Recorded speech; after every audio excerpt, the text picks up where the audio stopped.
everyone, and thank you very much for joining me for today's postnatal series video on pelvic floor and your deep core.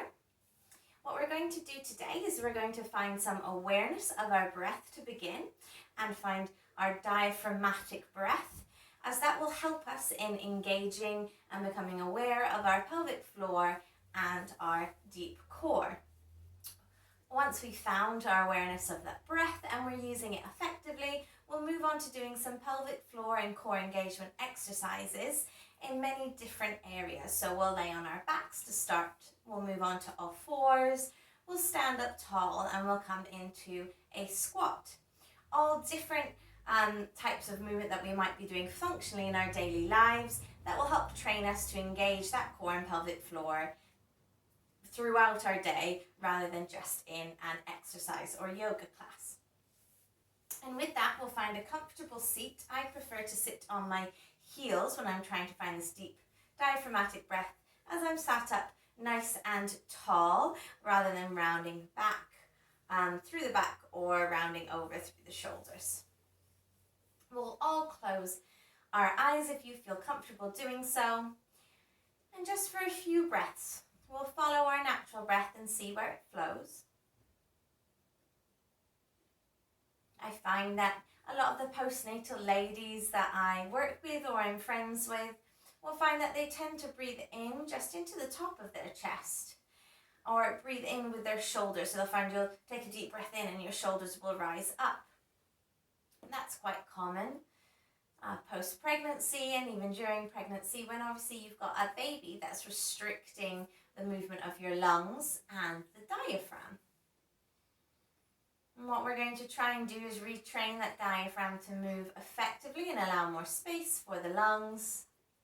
So we're drawing the breath down deeper, which not only calms us but also naturally tones that pelvic floor before we've even done any form of pelvic floor exercise. So we'll take our hands to the side of our rib cage. You can keep the eyes closed or open them if you wish. And we're going to start to use our breath to really start to get the diaphragm moving in the right direction and to start slightly toning that pelvic floor. So we're going to take a nice deep inhale through the nose, and as we breathe in, we're going to draw the breath down into our belly, so the belly button gently rises. On its way in, it will also then begin to fill up the rib cage, so the rib cage will start expanding into your palms, and then it will slowly let the chest rise. As we exhale, the breath will slowly pass through the chest, the rib cage will gently draw in, and the belly button will slowly come a little bit more towards the spine. Inhaling again, drawing that belly breath deep down. The ribs should hopefully start to move to sit in the palms of your hands. And the chest will slightly rise, but the shoulders will not move. Before you then exhale, hopefully the exhales will start to elongate as you've drawn more breath in, deeper down into the belly and the ribs. We'll continue this for a few rounds of breath. If at any point you feel anxious or stressed, this diaphragmatic breath is excellent to come back to. And while you're focusing on this breath, I'll just explain a little bit about what's going on. Now your diaphragm sits below your lungs, kind of near the bottom of your ribs in the middle. And during pregnancy, it doesn't have any space to move down, so when you inhale and exhale it stays fairly stationary. But actually, outside of pregnancy, when you've got the space in your belly, the inhales allow the diaphragm to move down in the body. It allows the lungs space to grow and fill up with air, and it also allows the pelvic floor to relax. So maybe on your next inhale, just envision the diaphragm dropping down, lungs filling up with air and expanding more into the chest cavity, and the pelvic floor relaxing.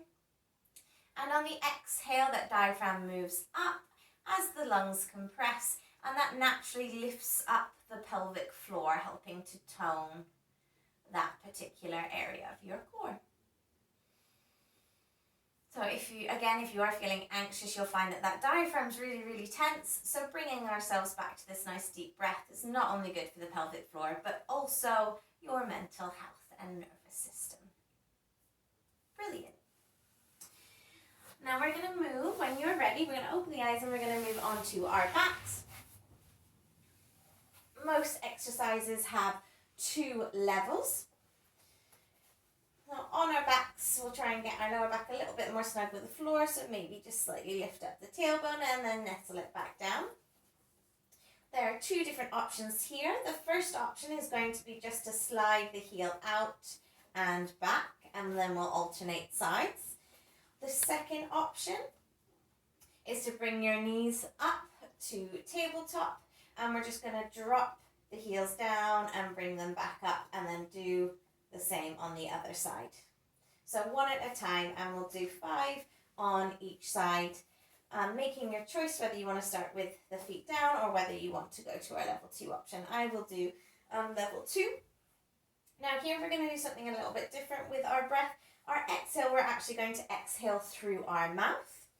And we're going to exhale through our mouth because that will help us to elongate the breath, because we're going to imagine like we're blowing through a straw.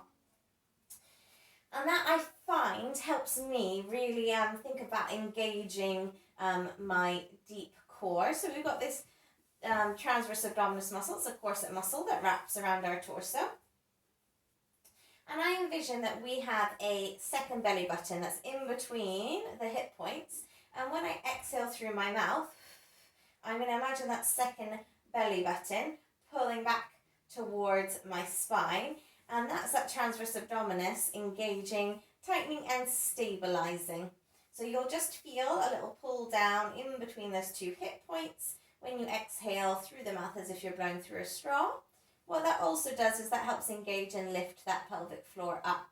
So again, on the exhale, that's when the pelvic floor lifts and the core engages. So we'll be exhaling on the effort. And that deep core engagement is going to help to keep us stable. We want really controlled and slow movements here, and the exhale is going to last for the entire movement. I'm going to pop my hands on my hip points to maybe help me feel that core engage. I'm going to go to my level 2 option with the shins roughly parallel with the ceiling.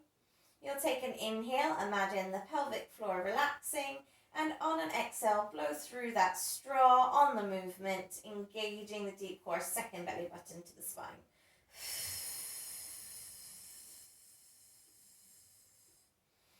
Inhale, other side.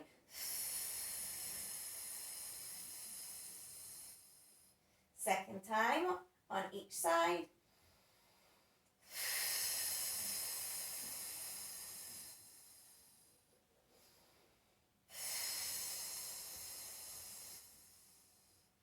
Third time. Inhale, relax the pelvic floor. Exhale, engage. It's okay if you're shaking. Fourth time.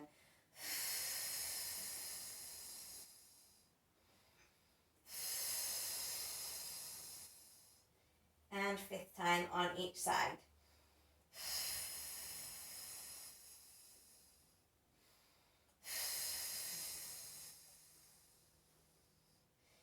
And release legs down if they were up.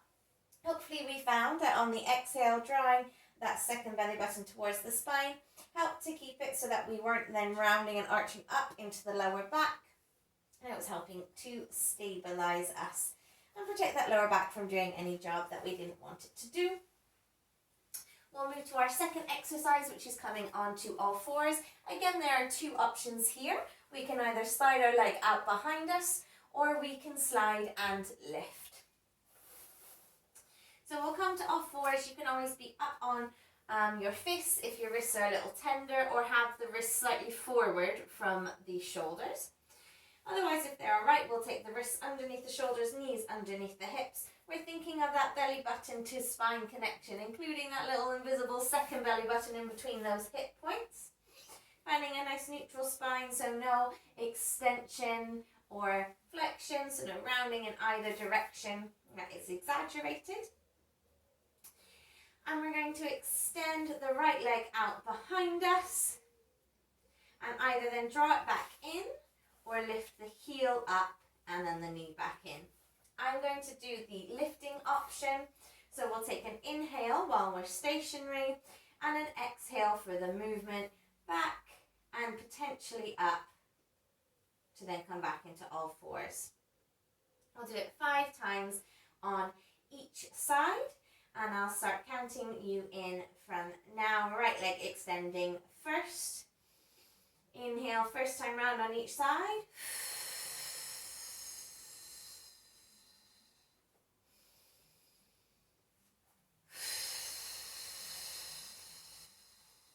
Second time.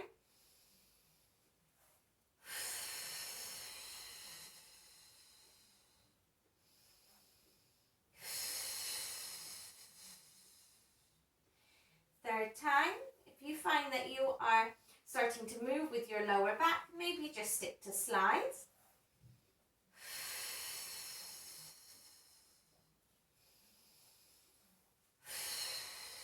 On those exhales, maybe not only thinking of stabilizing, but also, fourth time, lifting up through the pelvic floor. And the last time on each side.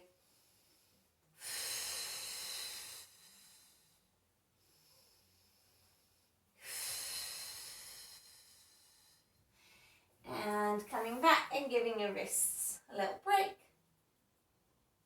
Maybe a little roll. And we will come up to standing. It might be in standing that you'd like to squeeze something in between your thighs. Some people find standing that it's difficult to engage or feel the pelvic floor lifting, where if you actually hold a block or a pillow in between your thighs and think of squeezing in as you're pulling up and lifting up through the pelvic floor, there is this connection of your fascia, this webbing that connects all your muscles, which actually means that when you're engaging by squeezing, you're also going to end up lifting through the pelvic floor naturally. So we'll find our feet hip distance apart. If you pop your hands on your hip bones and draw a line, that is your natural hip distance. And we're going to come into what is called mountain pose. So just a strong standing. You might want to put your hands on your hips and we're acting as if our pelvis is like a soup bowl. You don't want to spill your soup, so having a little tuck to make sure that that soup's not spilling all over the place. And then we can bring the hands back down to the side, maybe a little check of the shoulders, trying to make sure the movement is only coming from the shoulders. You can lift them up towards your ears, back and down, just stopping from that rounding forward. And when we're ready, we are going to take a few rounds here. Well, let's say we do 10 because we did 5 on each side with the other movements. And on an inhale, we're going to relax through the pelvic floor, and on an exhale, we're going to lift up and also think of drawing that second belly button towards the spine. You can always exhale through the mouth here if you found that helped in thinking about engaging your floor and core. So we'll take an inhale and relax, and an exhale.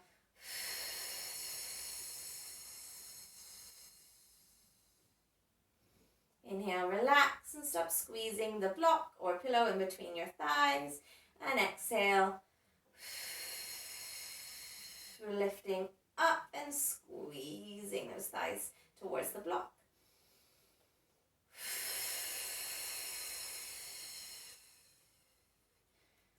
Now we're number 4, inhale. Number 5. Number 6. Number 7. Number 8.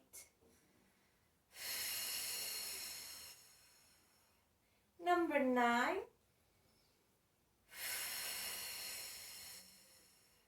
And number 10.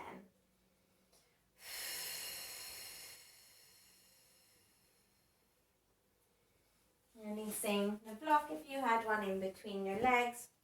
And we're now just going to come into a squat or some pulsing squats and then back up. So our inhales will sit into the squat, relax the pelvic floor, and our exhales will squeeze our bum and lift up and lift the pelvic floor up. If you want to add some little bit of a quick fire for your pelvic floor, because we need to practice a bit of quick fire as well as that slightly longer and stronger lift and release. When you're down in the squat, you can pulse. So every time you slightly lift up, it's exhale, down, and then exhale, exhale, exhale. And you can pulse for as many times as you wish. I might come down 5 times with a few pulses in between. So taking our feet wider than hip distance, toes slightly pointed out. You're thinking of tipping back and sitting back so the weight goes into your heels. I like taking my hands out in front as a little bit of counterbalance. We'll inhale and sit back, and I'll do a few pulses here.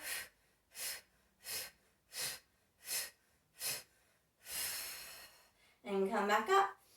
Inhale to sit back down.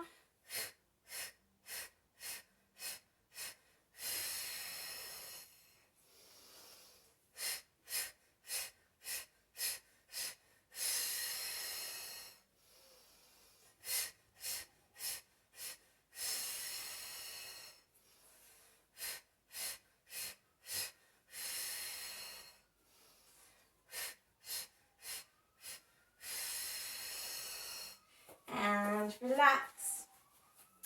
We'll make our way down to the floor just for a quick relaxation.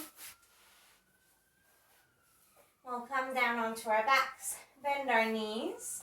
We're going to press our feet down into the mat, and we're going to try and wedge something underneath for our sacrum to rest on. So the sacrum's in between the bum and the lower back. And that slightly lift there in support of the hips and pelvis automatically relaxes the pelvic floor. And sometimes the problem we come from with the pelvic floor is not because it's too relaxed, it's because it's overactive. So this is a really nice exercise to do, and to come down onto your backs, a little bit of support underneath the sacrum, and that will help to naturally relax the pelvic floor in a nice healthy way. Maybe taking the arms out to the side with the palms facing up, or maybe the hands on the side of the ribs again. And we'll just take a few natural breaths in and out through the nose this time. Trying to draw the breath down into the belly and the sides of the ribs. Get our breath working for us and in the way that is healthiest for us and our bodies to work effectively.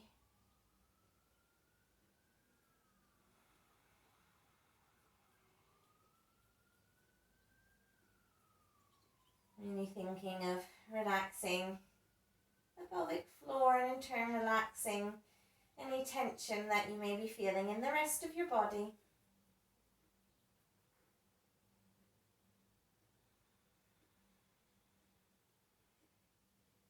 You can stay here for as long as you wish.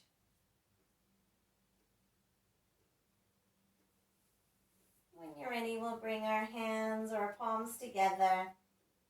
Thumbs where the third eye rests in between our eyebrows.